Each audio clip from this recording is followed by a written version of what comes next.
In 1915, during the First World War, Lithuania was occupied by Germany, and was finally able to get rid of the power of the Russian Empire, and gradually revive its independence.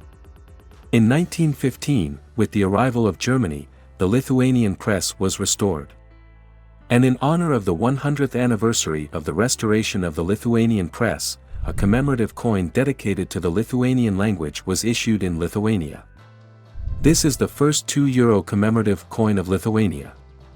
The word AI is depicted on the coin, which means thank you. In the background are the letters of the Lithuanian alphabet. At the bottom is the inscription Lithuania, 2015. Mark of the Lithuanian Mint. The mintage of the coin is 1 million pieces.